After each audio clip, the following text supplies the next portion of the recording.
এবারে টি-20 বিশ্বকাপে প্রথম অঘটনের শিকার পাকিস্তান। ১৫৯ রানের ম্যাচ টাই হওয়ার পর সুপার ওভারে যুক্তরাষ্ট্রের বাজিমাত। মিডল অর্ডারের ব্যাটিং ব্যর্থতার পর সুপার ওভারে মোহাম্মদ আমিরের ছন্দহীন বোলিংয়ে ৫ রানে হেরেছে সাবেক চ্যাম্পিয়নরা। আনপ্রেডিক্টেবল পাকিস্তান নিশ্চিত হারা ম্যাচ জেতার একাধিক রেকর্ড যাদের দখলে, সে দলটাই এবার মিশন শুরু করলো হার দিয়ে, সেটাও আবার আইসিসির সহযোগী সদস্য যুক্তরাষ্ট্রের বিপক্ষে। যুক্তরাষ্ট্র পাকিস্তান ম্যাচে সুপার ওভার রোমাঞ্চ, সেটাই বা মেন ইন গ্রিনের জন্য অঘটনের চেয়ে কম কি? আর সেই ম্যাচে বাবর আজমের দলকে হারিয়ে রূপকথার জন্ম দেবে যুক্তরাষ্ট্র, সেটা কজনই বা ভেবেছিল?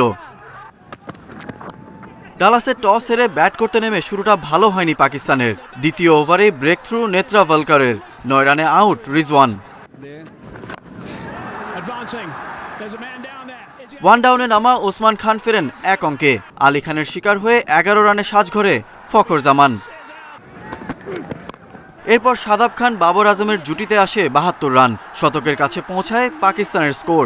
50 মিস করেন দুই ব্যাটারি। শাদাব আউট হন ৪০ করে, আর বাবরের ব্যাটে আসে ৪৪ রান। মিডল অর্ডারের ব্যর্থতার দিনে শাহিন আফ্রিদির অপরাজিত ২৩ রানের ক্যামিও ইনিংসে ৭ উইকেটে ১৫৯ রানের টোটাল পায় পাকিস্তান। রান তারায় ওপেনার টেলর ১২ রান করে আউট হলেও পাওয়ার প্লেতে ৪৪ রান তোলে যুক্তরাষ্ট্র। এরপর অধিনায়ক মোনাং ও গুস ৬৮ রানের জুটি গড়েন। গুস ৩৫-এ থামলেও ৭ বাউন্ডারি ও ১ ছক্কায় ৫০ করে থামেন মোনাং।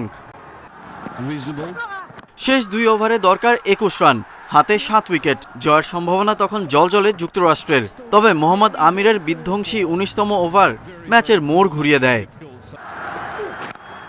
শেষ ওভারে ১৫ রান ঠেকাতে অভিজ্ঞ হারিস রৌফের হাতে বল তুলে দেন বাবর।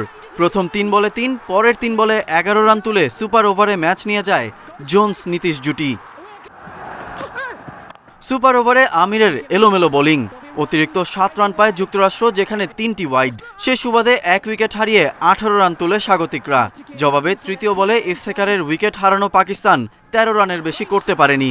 ইতিহাস গড়া জয়, গ্রুপ এর শীর্ষে যুক্তরাষ্ট্র। Galib Hasan, Independent news.